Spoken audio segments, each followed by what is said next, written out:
మీ అందరికీ షాలోం. నా తండ్రి చిత్త ప్రకారం చేయవాడే ప్రవేశించును అను మా వీడియోను ఎంపిక చేసుకున్నందుకు మీకు నా ధన్యవాదములు.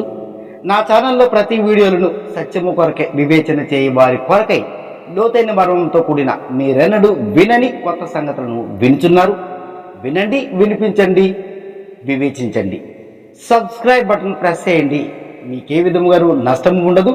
షేర్ చేయడం మర్చిపోకండి, మరొకరికి ఉపయోగపడును అని నా మనవి. టాపిక్లోకి వెళ్దాం.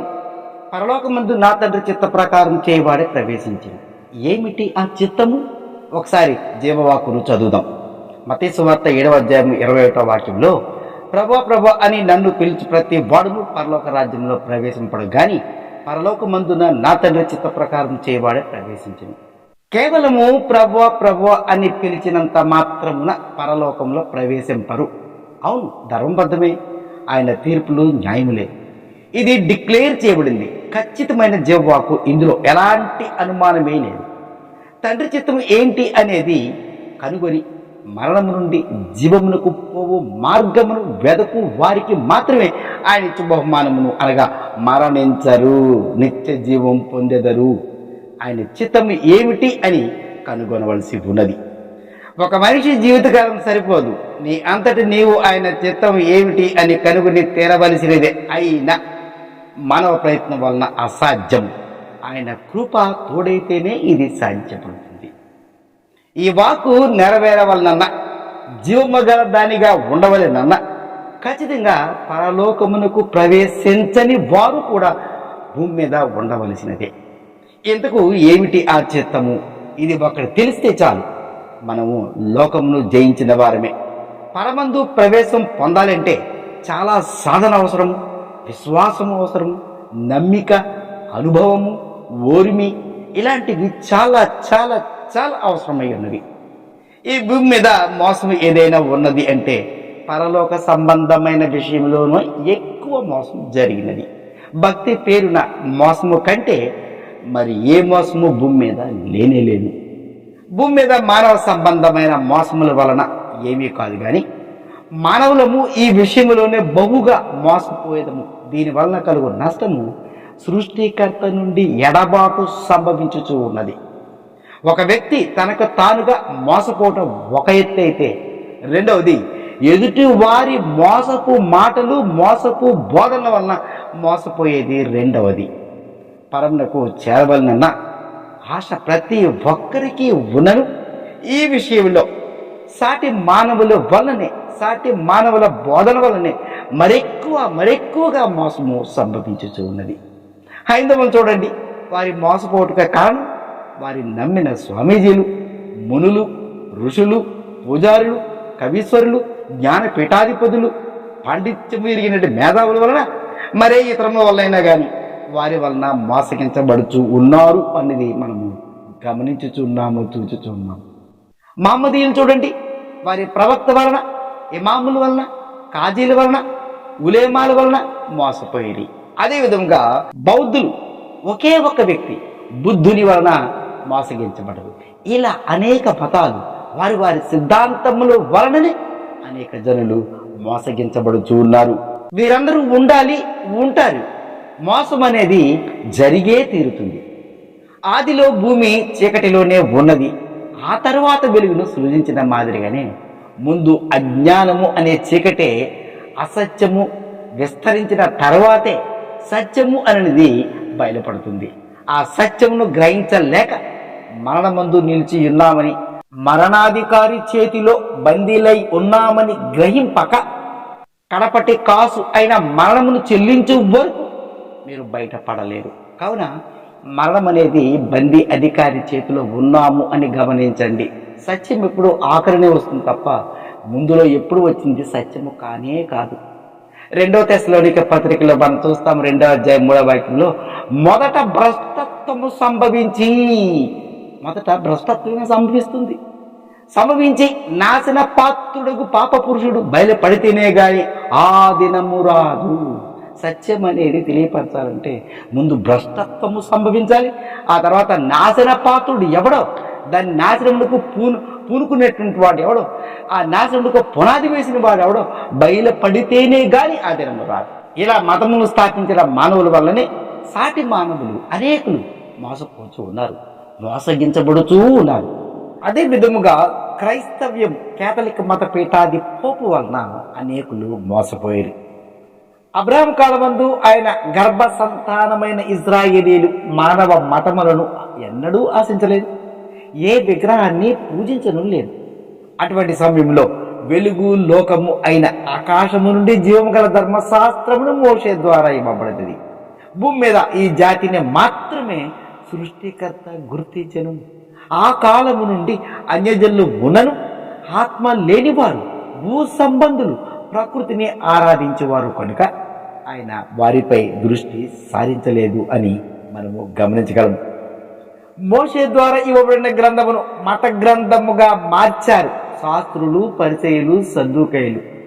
అన్యజనుల వలె బోధకులు వారే అనేక మతములు స్థాపించుకున్నారు. అందులో ప్రసిద్ధమైన మతమే జూడాయిజం. ఇంకా అనేక మత శాఖలు, సంఘాలు, సునగోగులు, ఇలా అనేక మత శాఖలు స్థాపించబడినవి. ధర్మశాస్త్ర నియమం ప్రకారము అన్య జాతులతో సహవాసము చేయకూడదు, ఎవరితో నువ్వు కలవకూడదు, అన్య స్త్రీలను వివాహం చేసుకోకూడదు, అన్య జాతులతో కలిసి భోజనం చేయకూడదు, ఈ ధర్మశాస్త్రం ప్రచారము చేయకూడదు, కనీసం అన్యజనులు పీల్చిన గాలి కూడా పీల్చకూడదు, తాకనైనా తాకకూడదు అనేటటువంటి కొన్ని నియమములు ఉన్నవి. ఇలాంటి ఆజ్ఞలు అయితే ఇజ్రాయేలీలు లేకపోతే యూదులు ఖచ్చితంగా ఆచరిస్తారు. మోషే రాసిన ధర్మశాస్త్రము ప్రకారంగా విశ్రాంతి దినములు, పండుగలు, నియామక కాలం మాత్రం అనుసరించరు. యూదులు యథార్థమైన ధర్మశాస్త్రాన్నే గాని అనుసరిస్తే వారిని భూమి మీద ఏ జాతి ముట్టలేరు, ఏ జాతిని శపించలేరు, ఏ జాతి వారిని హింసించలేరు, ఏమీ చేయలేరు. మహాశక్తిమంతుడు అతని మహిమ వారితోనే నిలుచును. అనేక మంది రాజులు దండయాత్రలు చేశారు, ఓటమి పాలిన సందర్భాలను గ్రంథ చరిత్రలో మనం చూస్తూ ఉంటాం. మెస్సే శరీరధారిగా భూమి మీదకి వచ్చేంత వరకు ధర్మశాస్త్ర నియమం ప్రకారం ఇజ్రాయేలీలు ఇవి అన్ని ధర్మశాస్త్ర నియమం ప్రకారము, ఆజ్ఞ ప్రకారము అనుసరించి తీరవలసినదే. అవి యాజక, బోధన, దేవాలయము, అర్చనాచారదులు, దశంభాగములు, బలులు, నైవేద్యములు, తినదంగని ఆహారము, తినదగు ఆహారము, ఇవన్నీ పాటించి తీరవలసినదే. సృష్టికర్త అబ్రాహాంకి ఇచ్చిన వాగ్దానం ప్రకారము అబ్రాహాము గర్భవాసం ముందు యూదా గోత్రంలో మిరియాం నందు ఆత్మరూపమునందు అసలు మానవ శరీరమే లేని సృష్టికర్త తన కొరకు తానే సృష్టికర్తే స్వయముగా సొంత శరీరం ధరించుకుని అబ్రాహాముకి ఇచ్చిన వాగ్దాన ప్రకారము మిరియాం గర్భవాసమందును మానవ బీజము లేక మహిమతో కూడిన బీజము అనుగ్రహించబడి మనిషి కుమారునిగా జన్మించింది. యూదులు కనుగొనలేకపోయినా ఇది 100కి 100% సత్యమై ఉన్నది. ఆయన అద్వితీయుడు అని పిలువబడినది, చెప్పబడింది. ఏ లక్షణంలో కలిగి ఉంటే అద్వితీయుడని పిలిచి ఉన్నారు?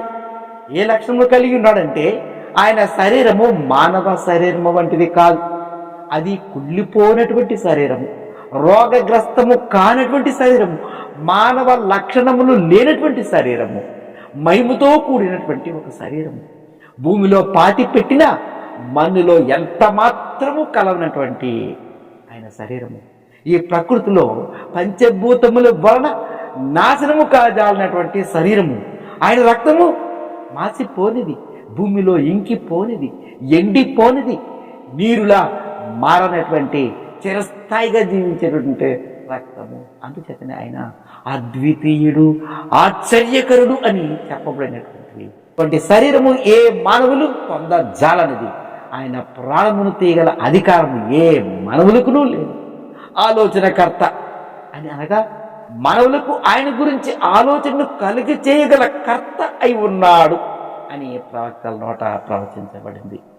ఇంత అద్వితీయమైనటువంటి శక్తిమంతుడైనటువంటి యెషూవా శరీరధారిగా, సృష్టికర్తే స్వయంగా శరీరధారిగా భూమి మీదకి వచ్చి మానవుల మధ్యన నివసించడం అంటే అది సామాన్యమైనటువంటి విషయం కాదు, మహాకృపతో కూడినటువంటి ఒక సత్యమై ఉన్నది. సృష్టికర్త అయిన యేషువ మెస్సియా యోహాను ద్వారా ఎప్పుడైతే బాప్తిజం తీసుకున్నారో ఆనాటి నుండి మనిషి కుమారుడు కాదు, ఆత్మజుడైన సృష్టికర్త తన ఆత్మను తానే అభిషేకము పొందబడి సర్వోన్నతిని మానవుని వలె శరీరం ధరించుకొనిను కనుక ప్రియ కుమారుడు ఆయనని చెప్పబడినది. అబ్రాహాము వలె ఆత్మను పొందిన రాజులు ప్రవక్తల వలె ఈయన కూడా అంతవరకు ఇజ్రాయేల్ గోత్రీకుడు అయిన ఈయన కూడా హెబ్రీ సంతానంలో ప్రథమ కుమారునిగా హెబ్రీ జాతి ఆయన. ఆత్మను అనుగ్రహించబడిన వారందరూ తండ్రి ఆత్మ బీజముతో జన్మించిరి కనుక హెబ్రీ కుటుంబీకులు అగు విధంగా ఈయన కూడా హెబ్రీయుడాయన. ఈ హెబ్రీలైన ఆత్మల సంతానము కూడా ఇజ్రాయిలీ వలె మోషే ధర్మశాస్త్రమును అనుసరించి వారును అజ్ఞాతిక్రమము ద్వారా పాపులు అయిరి కావున గొర్రెల రక్తమునకు బదులుగా మానవ రక్తమే అపరాధ రుసుముగా హెబ్రీ కుటుంబీకులలో ఒకరు అర్పించబడును కనుక ఈయనే పస్కా గొర్రె పిల్లగా ఇస్కరియోతు యూదా ద్వారా అప్పగించబడింది. యావత్తు హెబ్రీ సంతతి కొరకు అనగా ముందు తరమ వారికి రాబో తరమ వారి కొరకును మరియు అన్య జనులలోనూ ఎంపిక చేసిన ఆత్మను అనుగ్రహించి హెబ్రీ కుటుంబము అయిన అబ్రాహామునకు వారసులు చేసిన వారి అపరాధమునకు రుసుముగా మానవ రూపమందు మెస్సీగా అభిషిక్తుడైన సృష్టికర్త తానే శాశ్వతమైన బోధక యాజక ధర్మమును ఈనాటికి అనుదినము తన రక్తము సమర్పించుచు ప్రతి ప్రస్కా దినమున నియామక కాలములోను పరమందు అర్పించుచు ఒక యాజకుడు అనుదినము చేయి విధానమునే తండ్రి కుడిపార్శ్వమందు ఉండి నేటి వరకు ఏటేటా ఆయన రక్తమును సమర్పించుచు నేను కనుక హెబ్రీలకు మాత్రమే పాపమునకు క్షమాపణ కలుగుచూ ఉన్నది. ధర్మశాస్త్రమును రద్దు చేయబడినదని నీవు తలంచిన ఎడల ఏ దినము విశ్రాంతి దినము పండుగ నియామక కాలము నెల ఆరంభ దినమో నీకు తెలియని ఎడల ఆయన చిందించిన రక్తము నీ అజ్ఞాతిక్రమం వల్ల వచ్చు మరణ కర్మకు పాపమునకు ప్రాయశ్చిత్తము ఏ విధముగా జరుగును? ఈ యాజక బోధన ధర్మము అనగా ధర్మశాస్త్రము ప్రవక్తల వచనములు యుగాంతము వరకు ఉన్న ఆయన నీతిని బోధించుటకును ఆయన సర్వాధికారం పొందినవాడే. అన్యజనులు ఆత్మ లేని వారు కనుక వారికి ఆత్మను అనుగ్రహించి క్రొత్తగా జన్మింపచేసి అబ్రాహాము విశ్వాసం మూలముగా అన్యజనులకు కూడా సంతానముగా చేసి హెబ్రీ కుటుంబంలో చేర్చి వాగ్దానమును స్థిరపరచును. ఆయన ఆరోహణుడు అయిన నాటి నుండి రక్షకుడు మన కొరకు జన్మించినని సువార్త అపోస్తుల ద్వారా ప్రారంభమైనది. ఆ దినములలో ఆయన ధర్మశాస్త్రమును ఆయన బోధను అన్యజనుల వద్దకు చేరు సమయంలో శిష్యులుగా విస్తరించుచున్నారని అపోస్తులు ఆది సంఘమును హతమార్చది, సత్యమును పూర్తిగా పాతిపెట్టది. ఈ భూమిపై వెలుగును పారద్రోలి జనులు చీకటినే కోరుకొనిది, చీకటిలోనే నివసించుటకు ఇష్టపడేది. అయినను ఇజ్రాయేలుకు బలము పెరిగిపోచూ ఉన్నదని భావించి అన్యజనులు మరింత ద్వేషపూర్లై ఇజ్రాయేలుపై నాశనమునకు పథకము రచించిన వారు సృష్టికర్తకు సంబంధులైన వీరిని గెలవలేమని ఒక ప్రణాళిక రచించిన వారైరు. వారికి తట్టిన ఒకే ఒక్క మార్గమును ఎంచుకుంటూ దానిని అమలు చేసిరి. ఇజ్రాయేల్ యొక్క బలము, వారి బలహీనత, వారి నివాసమున్న పరిశుద్ధ స్థలము యెరూషలేము. అందులో దేవాలయం, ప్రధానంగా ధర్మశాస్త్రము ఇవే వారిని రక్షించేది, శత్రు సమూహముల నుండి కాపాడేది, అన్య జనులపై గెలుపునకు ప్రధానమైన ఆయుధములు. వారిని ఆ స్థలములో నుండి వెళ్ళగొట్టగలిగితే చాలు. వారికి ఇజ్రాయేలుపై ఉన్న ద్వేషము, పగ చల్లారునని తలంచిన వారి ఆ జాతిని నిర్వీర్యం చేయదలిచే ప్రణాళికలలో భాగమైన మొట్టమొదట దేవాలయంను కూల్చివేసిరి, కాల్చివేసిరి, పరిశుద్ధ ఉపకరణములను దొంగిలించిరి, వాటిని రోమ్ నగరమునకు తరలించిరి. చరిత్రలో ఈ మారణ కాండను అన్యజనులు దుస్సాహసము మనము 70వ సంవత్సరంలో టైటస్ ద్వారా జరిగినదని గమనించగలము. ఇజ్రాయేలీలను నిర్వీర్యము చేయగలిగినను వారు ప్రమాదకరమైన వారిని భావించి ఈసారి వారి ఎత్తుగడను ధర్మశాస్త్రము ద్వారా అమలు జరిపిరి. అది AD 325వ సంవత్సరంలో కాన్స్టాంటైన్ చక్రవర్తి కాలమందు జనులు మార్పు చెంది కొత్త నిబంధన గ్రంథమును యెషువా మెస్సీను రక్షకుడుగా అంగీకరించి విస్తరించుతున్నటువంటి తరుణంలో జనులు మార్పును గమనించి వారు కూడా ధర్మశాస్త్రమును ప్రవక్తల వచనమును క్రొత్త నిబంధనను అనుసరించి వారి వలె భ్రమింపజేసి యెషువా స్థానంలో ఈసస్ అని, మెస్సియా స్థానంలో క్రిస్టోస్ అని పేర్లు మార్చి రోమా చక్రవర్తులు క్రైస్తవ మతమును స్థాపించారు. ప్రపంచం నలుమూలల వారి మతం అనేటువంటి క్రైస్తవ మతమును విస్తరింపజేశారు. అందులో భాగంగా ధర్మశాస్త్రము రద్దు చేయబడినదని, క్రీస్తు ఆదివారము పునరుద్ధానుడు ఆయనని కనుక వారంలో మొదటి దినము ఆదివారము కనుక ఆ 7వ దినమైన విశ్రాంతి దినము స్థానంలో ఆదివారము ఆరాధన అను సిద్ధాంతమును తీసుకుని వచ్చారు. అదే దినముల్లో యూదులు క్రొత్త నిబంధన గ్రంథమును అనుసరించకుండా మరియు పాత నిబంధన గ్రంథమును కూడా అనుసరింపనీయకుండా మరో క్రొత్త మతము స్థాపించబడింది. ఇజ్రాయేలు చుట్టూ ఉన్న దేశపు జనుల అయిన అరబ్బీల నుండి నేనే చిట్ట చివరి ప్రవక్తను అని ప్రకటించుకున్న మహమ్మద్ గారు వారి జనులకు కూడా ఒక గ్రంథము ఒక మతము ఉండవలన ఆకాంక్ష కలిగినటువంటి వాడే ముస్లిం మతమును స్థాపించింది. యూదుల గ్రంథం నుండి కొన్ని మాటలను కాపీ కొట్టి మరికొన్ని ఆయన సొంత ప్రవచనలను జోడించి అరబిక్ భాషలో ఖురాన్ అనే దైవ గ్రంథమును సృష్టించింది. యూదులపై మరో గెలుపు ఇస్మాయిల్ సంతానమైన అరబ్బులు వారి మత గ్రంథము ద్వారా యూదులపైనటువంటి కక్షను సాధించారు. ఘన విజయమును వారిపై అయినటువంటి ఘన విజయాన్ని సాధించారు. దైవము లేక దేవుడు లేక అల్లా లేక గాడ్ ఇలాంటి పదములు భూ సంబంధ మానవ కల్పిత దేవుళ్ళే. ఈ దేవతల పేర్లు ఏ మానవుడైనా వారి వారి నోటితో ఉచ్చరణ చేశాడంటే ఖచ్చితంగా భూ సంబంధిత చీకటి యుగ సంబంధమైన దేవత పేరును ప్రార్థించుచున్నాడని అర్థము. వారు సృష్టికర్తను అనుసరించలేదనేటువంటి భావమై ఉన్నది అని గమనించవలెను. యూదులపై ద్వేషమును పెంచు విధముగా ధర్మశాస్త్రములకు ధీటుగా 2 మతములు స్థాపించబడింది. అవి క్రైస్తవ్యము, రెండవది ఇస్లాం మతం. మోషే ద్వారా అనుగ్రహించబడిన జీవము గల ధర్మశాస్త్రములు యూదులు అనుసరించకుండా చేయవలన కుట్రలో భాగమే ఈ 2 మతములు యూదుల వినాశనమునకు దారి తీసినది. యూదుల దేవాలయము కూల్చబడింది. యెరూషలేము నుంచి తరిమివేయబడ్డారు. యూదులు అనేకులు హతము చేయబడ్డారు. మిగిలిన వారు నలు దిశలా చెల్లా చెదిరై రోమన్లు స్థాపించిన క్రైస్తవ్యము యూరప్ ఖండమంతా విస్తరించినది. మతముతో పాటు దశమ భాగము కానుకలు దైవము అని పేరున మానవులను మోసగించి ఆదాయ వనరులు పుష్కలమైనవి. మరోపక్క ఇస్లాం కూడా అనేక మంది స్వీకరించారు. భక్తి పేరున జనులు మోసగించబడ్డారు. వారి ఆదాయ వనరులు కూడా పుష్కలమైనవి. జనులు కూడా అనేకులు ఇస్లాంలో జాయిన్ అయ్యారు. అనేక మంది క్రైస్తవ మతంలో జాయిన్ అయ్యారు. యూదుల పరిస్థితి దయనీయమైనది.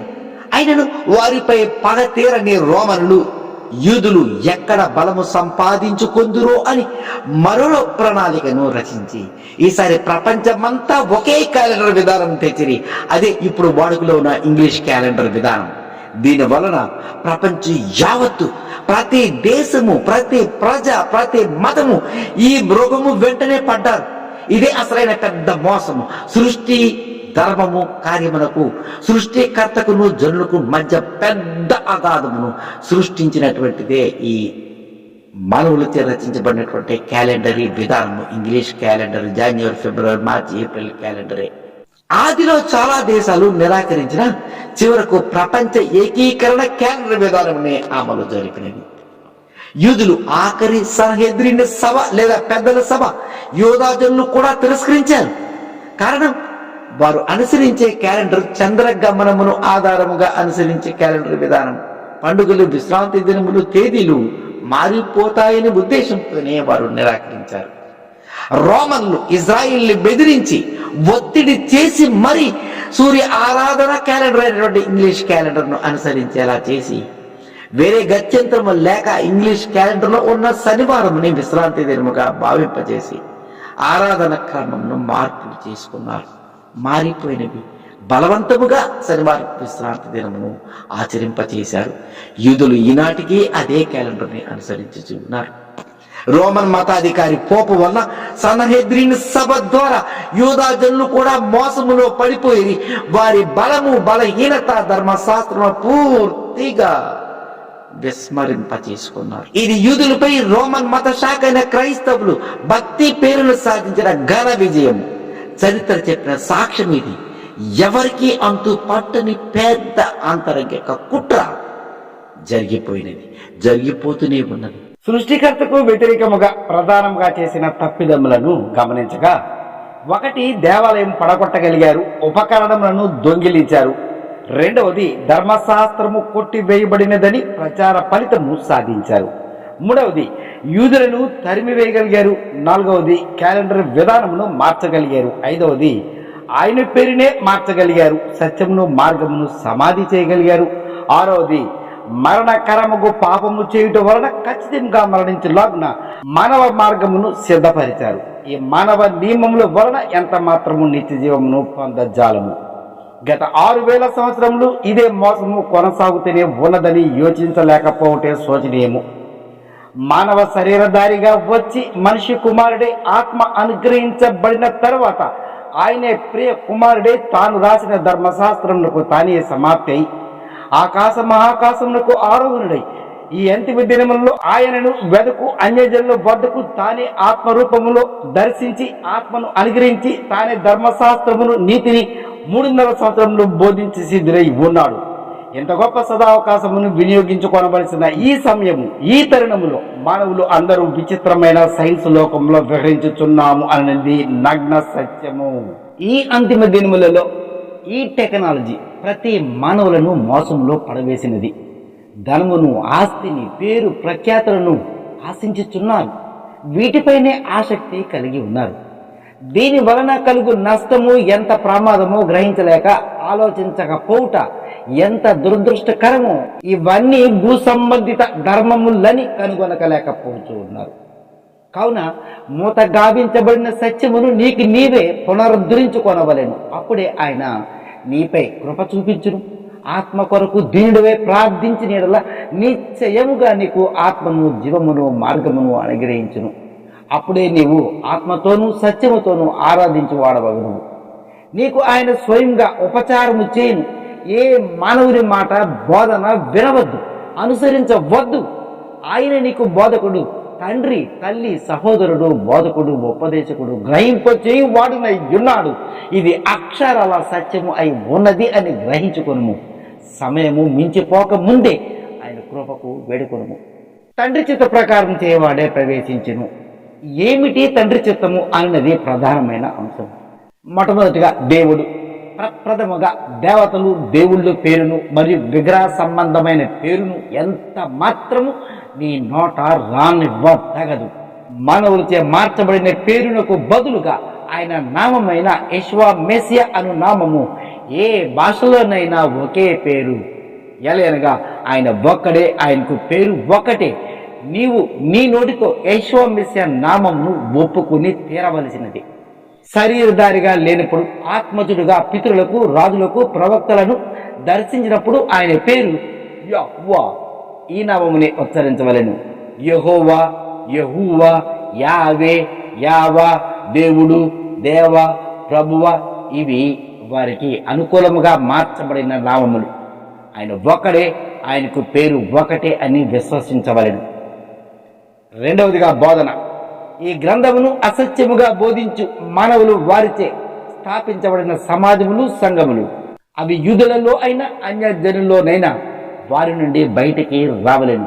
ఎలయనగా నీతిమంతుల సభలో పాపులు ఎలా నిలవలేరో అదే విధంగా పాపుల సభలో నీతిమంతులు ఉండరాదు. వారి బోధనలలో పాలిభాగస్తులు కారాదు. ప్రతి మానవ బోధకులు చెర నుండి బయట పడవలెను. ఆయన మాత్రమే బోధకుడు అని విశ్వసించవలెను గాని నీవు బోధకుడు ఎంత మాత్రము కాకూడదు. ఆయన జీవించే ఉన్నాడు. ఆయన రచించిన జీవగ్రంథము, అందులో మర్మముగా దాగి ఉన్న ప్రతి సంగతి ఆయనకు మాత్రమే తెలియను. మరి ఏ మానవుడికి నువ్వు తెలియదు కనుక ఆయనే నీకు బోధకుడై ఉన్నాడు. ఆయన రాజ్యమును, నీతిని ఎక్కడ స్థాపించినో వారికి ఆత్మను అనుగ్రహించబడినవి కనుక వారు నీ కుటుంబీకులు మరియు వారు హెబ్రీయులు కనుక నీ కుటుంబము, నీ సహోదరులను వెతకవలెను, నీ సహోదరులను ప్రేమించవలసి ఉన్నది. అది ధర్మశాస్త్రము నెరవేర్చువాడనే ఉన్నది. ధర్మశాస్త్రం, మోషే రాసిన ధర్మశాస్త్రమును తూచా తప్పక అనుసరించవలెను. ఎలయనగా ధర్మశాస్త్రము నీకు జీవమును కలిగజేసేది, జీవింపచేయునది. అది నీకు అనుగ్రహించబడిన ఆత్మకు ధర్మశాస్త్రము ఆహారమై ఉన్నది. అది రద్దు చేయబడలేదు, కొట్టివేయబడలేదు, తినదగిన ఆహారము తినవలను, తినదగని ఆహారము ఎంత మాత్రము తినరాదు. ఎలా అనగా నీకు ఆత్మను అనుగ్రహించును గనుక నీవు అపవిత్రులు కారాదు. ధర్మశాస్త్రమును అనుసరించుచున్నావు కనుక హేయమైన ఆహారము తినరాదు. అదే విధముగా హేయమైనటువంటి బోధను కూడా నీవు ఆరగించరాదు. ధర్మశాస్త్రము ధర్మ అధర్మములకు భేదమును వివరించినది, పాపమునకు బలము చేకూర్చేది, ఖచ్చితంగా నిన్ను పాపిగా మార్చేది. ధర్మశాస్త్రము వలన ప్రతి మానవులు పాపులని ఆరోపించుట నిమిత్తమై ఉన్నది. అది మహారాజు యొక్క రాజ్యపు చట్టము. అంతేగాని నల్లిని చంపితే పాపము, బల్లిని చంపితే పాపము, సినిమా చూస్తే పాపము, లంచం తీసుకుంటే పాపము, ఇలాగా భూ సంబంధిత సంగతులను పరసంబంధమైన సంగతులుగా బోధించి ఆ వ్యతిరేక కార్యములు, భూ సంబంధమైన మానవ వ్యతిరేక కార్యములు పాపముగా బోధించుట అది అబద్ధము. పాపమనగా వీటిని చెప్పలేదు. పాపమనగా ఒక మనిషి సృష్టికర్త యొక్క ఆజ్ఞను అతిక్రమించితేనే పాపముగా పరిగణించబడింది. ఆజ్ఞను మీరితేనే అది పాపము. సృష్టికర్త క్యాలెండరు అది ఆకాశమందు చిరస్థాయిగా ఉంచబడినది. సూర్య చంద్ర నక్షత్రములను, దినములను, మాసములను, సంవత్సరములను లెక్కించుటకై ఇవ్వబడినది. వాటిని కనుగొని అందులో విశ్రాంతి దినములు, పండుగలు, నియామక కాలములు ఏ దినములలో సంభవించునో వాటిని అనుసరించవలెను. కనుక సృష్టికి సంబంధించిన క్యాలెండర్ విధానమును తూచా తప్పగా అనుసరించవలెను. అరణ్య మార్గమందు మోషే అనుసరించిన విధముగా మాత్రమే అనుసరించవలెను. రద్దు చేయబడినది, కొట్టివేయబడినది నీవు తలంచవద్దు. యూదుల రబ్బీనీలు ధర్మశాస్త్రమునకును అనగా జూడాయిజము వారి ధర్మశాస్త్రముకును మోషే ధర్మశాస్త్రముకు గల భేదమును కనుగొని వివేచించవలెను.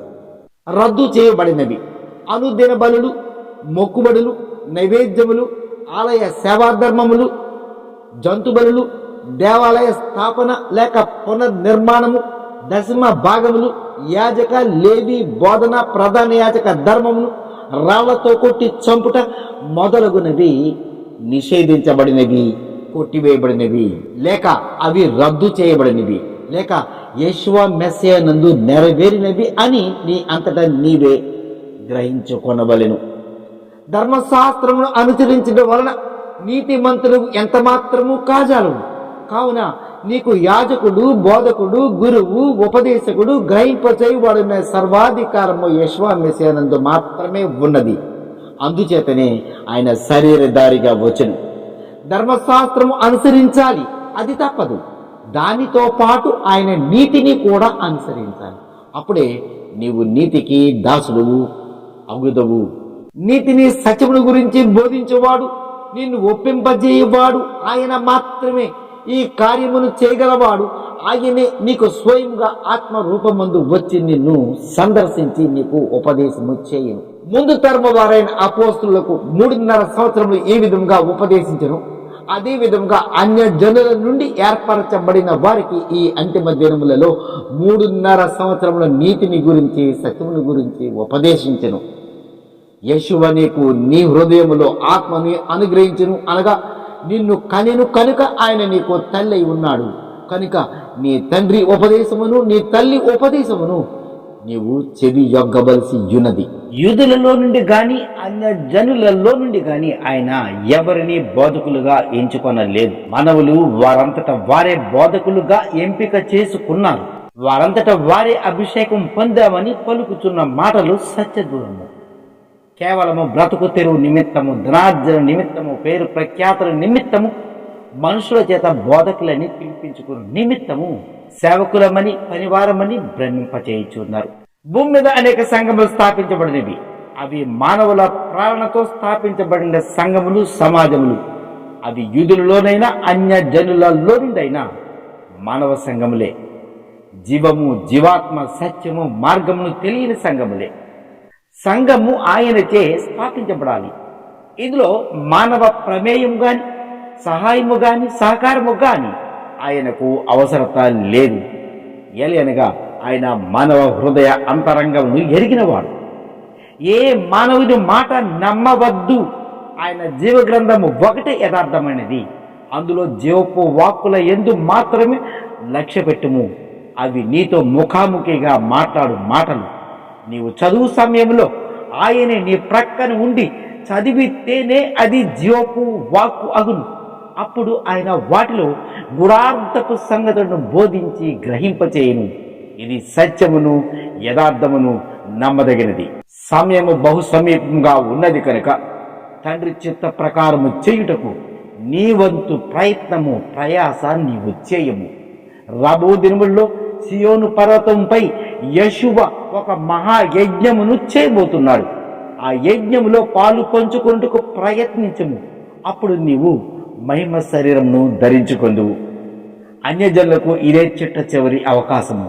ఇంతవరకు నా తండ్రి చిత్త ప్రకారం చేయవాడే ప్రవేశించును అను మా వీడియోని వీక్షించినందులకు మీకు నా ధన్యవాదములు. మీ అందరికీ సమాధానము కలుగును గాక. Shalom shalom shalom.